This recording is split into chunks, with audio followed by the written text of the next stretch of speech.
Hi, this is Heidi Palparada. I'm here with the Houston Israeli Consulate, Mr. Gilead Katz. Good afternoon.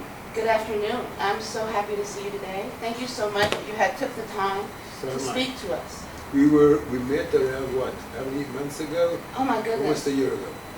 Almost a year ago, yes. Time yes. flies. Yes, time flies, especially with all that has been happening. So I came here today to find out more from you about what is happening for our audience and to get a statement from you. Well, you gave me the last time, the interview that I gave you last time, and I talked over then about the 4 peace treaties we had with the Emirates, Bahrain, Morocco, and Libya. And now we're in a totally different situation, unfortunately.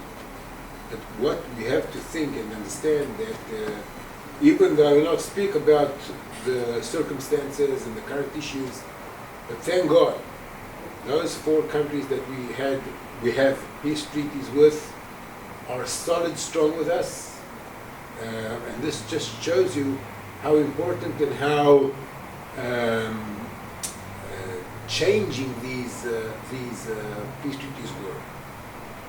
Back to our current situation in Israel, well, for the last, I would say, 72 hours, the Hamas launched almost 2,000 missiles and rockets on Israeli towns, cities, villages, and we, as a sovereign country, as a government that has the first and foremost duty of every government, any state, any country in the world, is to protect its citizens. The same applies with Israel. In Israel's government, we decided we will not allow Hamas to feel immunity, and that is why we are attacking them back fiercely. And for instance, for the time being, Hamas decided for their reasons, they want a peace, they want a ceasefire, and we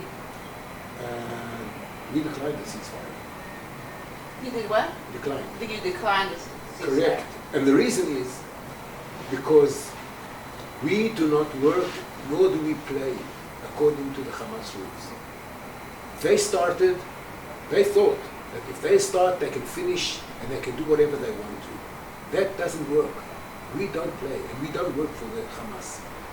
The reason Hamas started this, unfortunately, this round, and we remember we had many rounds in the previous years, but this round it's got nothing to do with Israel, and I think that your audience must understand and know that the reason the Hamas launched these 2,000 missiles and killed until yesterday 7 innocent Israelis, the youngest one is a boy, 5 years old. He sat in a shelter. Even though he was in a shelter, the rocket hit a straight hit in the shelter, and he died, just 5 years old. The reason they started this absurd, vicious launches of 2,000 missiles is it's got to do with the decision of the Palestinian Authority to cancel their elections.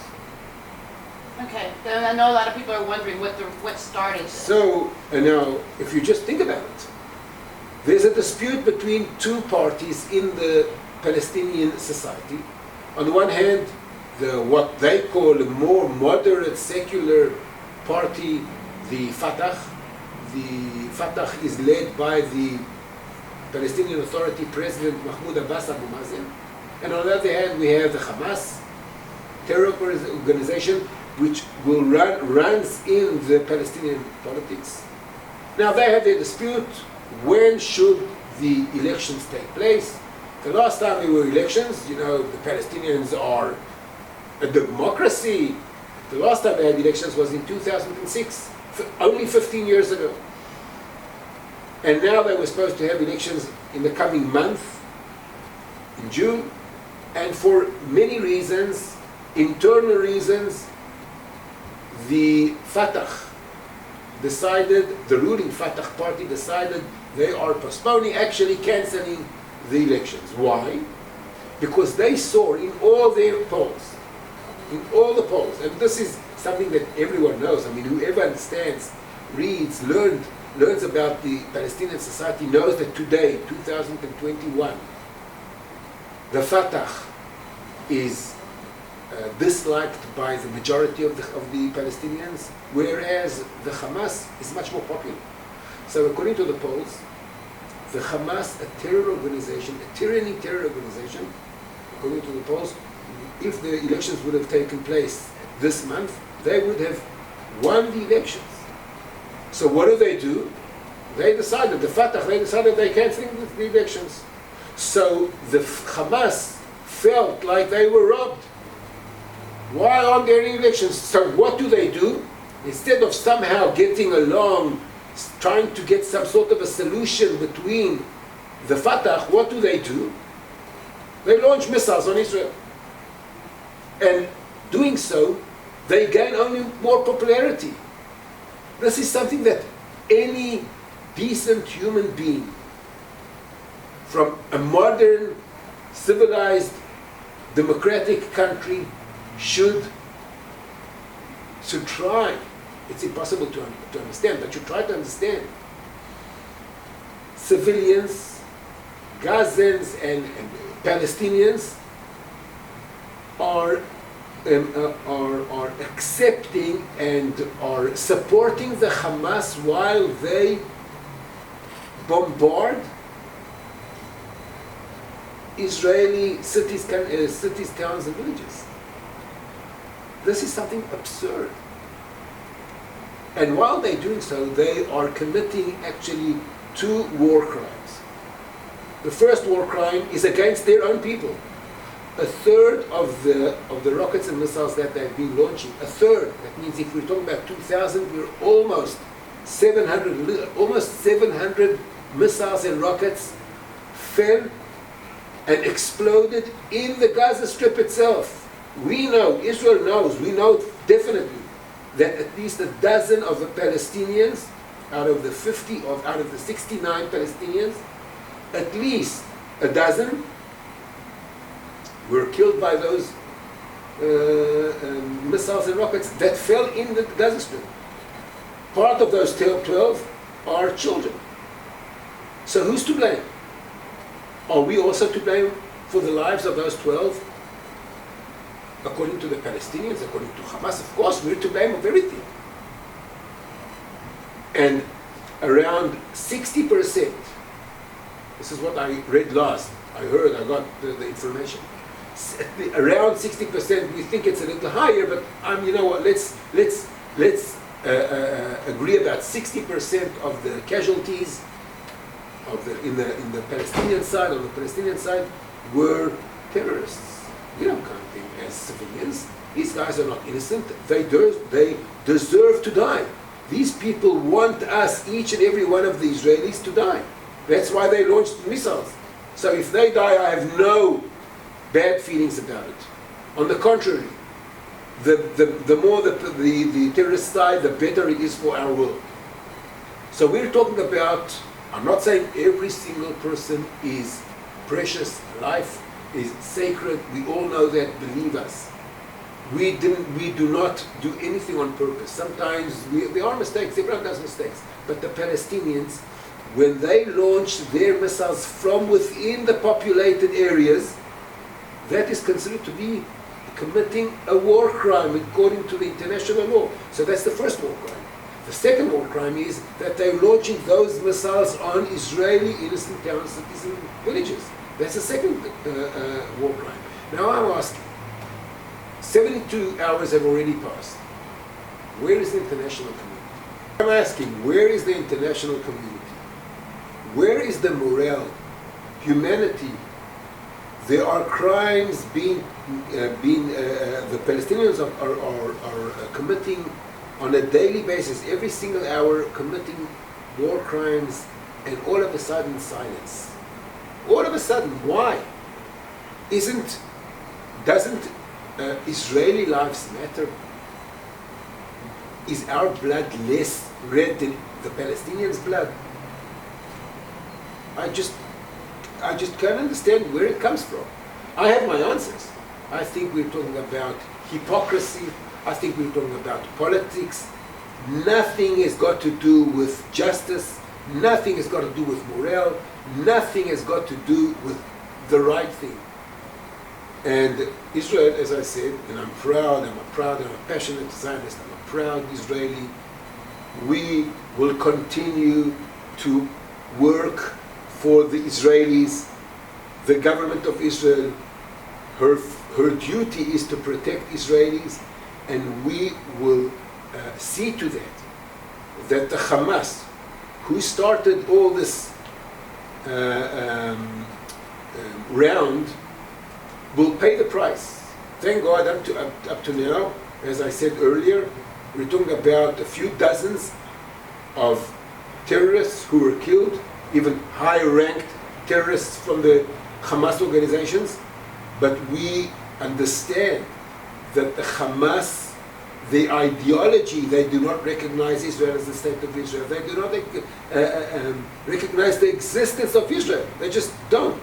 If you see their maps, Israel is not on the map. It's Palestine. They don't even see.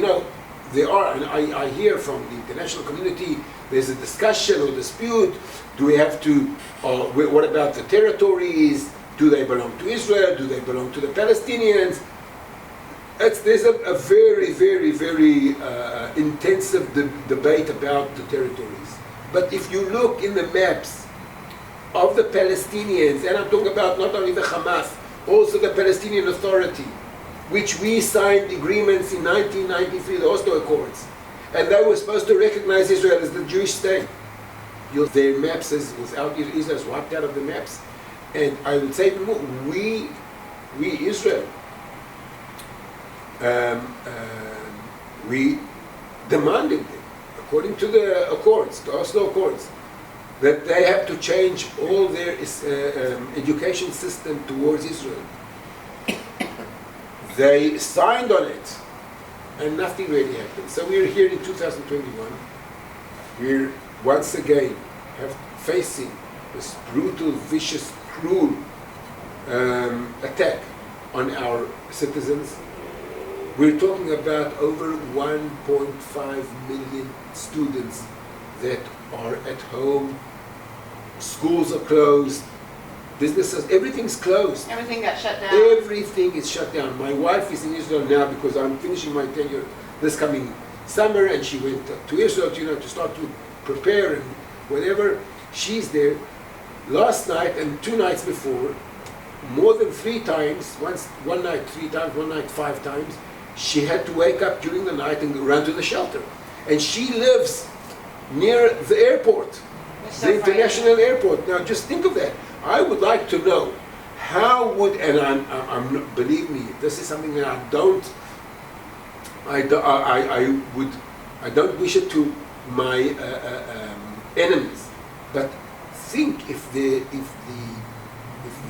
people of Houston would have to live under a threat, a constant threat of being bombarded by missiles and rockets, and having to wake up 3, 4, 5 times a night. Kids are shivering. And I'm not talking about infants, I'm talking about kids, 10 years old, 15 years old. They feel powerless. Very aware of the threat. Of course. No, but it runs it's throughout. impossible. You can't hide it. You just can't hide it. People are terrified. And we will not tolerate that. We will punish the Hamas terror organization because they are destabilizing the area. Israel is the one and only democratic state in the Middle East. We are a beacon of democracy, of freedom. We allow the Palestinians to go worship on Temple Mount. This last Sunday was our Jerusalem Day. This is a celebration, a holiday, an official holiday in Israel. On Jerusalem Day, that's the day that we reunited Jerusalem. The Hamas, on that day, launched 7 missiles towards Jerusalem. And those missiles exploded one, I think it was one building, I think a 7-story building was hit. Thank God no one was injured. And this was on our celebration day. On a holy day, on a time, when peace is And supposed to be. of course, and they threw Molotov cocktail bottles from the Temple Mount on Jews in the Wailing Wall Plaza. This is something that no one, no country, no government can tolerate, and that is why, even though the Hamas all of a sudden decided for their reasons that it's enough, they succeeded in achieving their goals, they all of a sudden want ceasefire. We're not playing their game, and we will continue until we decide when it's time for us to halt. Up to that point, we will continue. Our Air Force, our intelligence, whatever is needed, they have to understand. And this is not only the war of Israel. Israel is standing in the forefronts. Hamas is sort of an extension of the Muslim Brotherhood. And the Muslim Brotherhood is a twin organization of Al-Qaeda, sort of Al-Qaeda.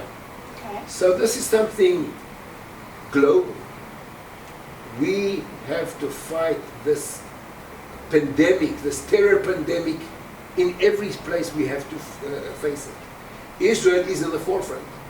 We'll keep on fighting. We will not surrender. We have no other option, of course. But at the end of the day, after 73 years of our independence, we have the power. I always like to say we have the might and we have the right.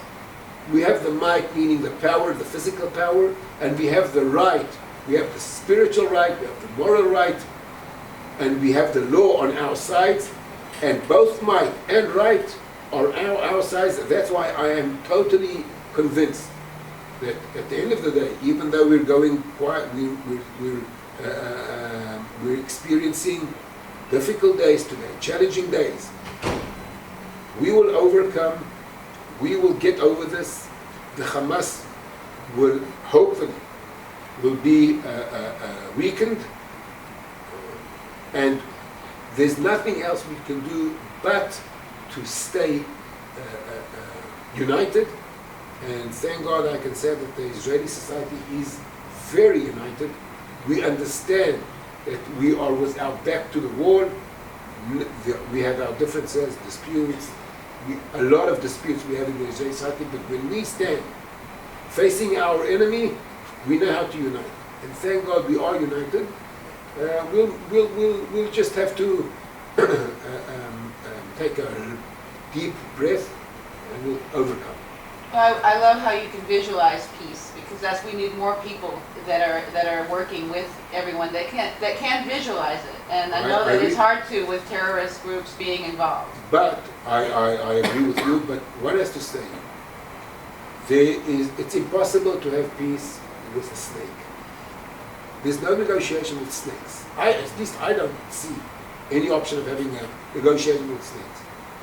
Terror organizations are snakes, are poisonous snakes. If anyone thinks that there is some sort of a hope that we can somehow convince them to understand, it's an illusion. With the Hamas, with the Jihad Islami, with other terror organizations, Palestinian terror organizations, there's nothing we can talk about. But even so, I truly believe that since we believe in our rights and we have the might, someday, I don't know if it'll be a year from now, 10 years, or a generation from now, Someday we'll have peace, and it's worthwhile for us to be strong, just for us knowing that one day in the future we will live peacefully with our neighbors, the Palestinian neighbors, as we have peace treaties with other And that's what I was countries. about to say, and so far in the last few days, your allies and the people that you had made agreements with have expressed their support. I wouldn't say support, and look, Not official support, but they're they still are with you. right. Their silence is loud and clear, meaning before we had these peace treaties, on a regular basis, it was almost an automatic behavior that they had to condemn us.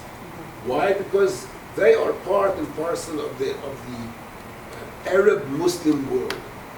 Now, first time, silence from those four countries. Now, I understand the pressure, I understand they are not. And also silence from the international community. So you So feel far, Israel even so, we're starting to hear.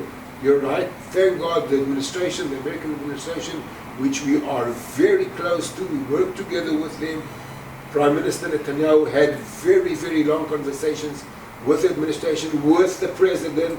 The American administration, led by President Biden, understands the necessity of them supporting us, the necessity of us protecting ourselves, and for the time being, and I truly hope that the administration will allow us, or at least understand our needs and enable us to continue according to our interests. Because that, as I said at the end of the day, we do not play or work for the Hamas. We do what is best for us. Well, I'm so glad that I was able to meet with you today and get your statement, and blessings to you and your wife. Thank and, you. And for peace for Israel. That's the most important thing. I learned, I just mentioned earlier that my dad passed away Yes, half a year ago, a little more. And then I always used to say, when I meet people, whatever, I tell them the most important thing is health, which is true. But I have learned that there are two things. There's health and there's family. So I think those two very important blessings to each and every one of us. So a lot of health to you and family. And please God, we'll meet in much more joyful yes. occasions than Please God. Yes. than the days that we are now Those are the days that we're experiencing now. So thank you very much for your time and for your effort.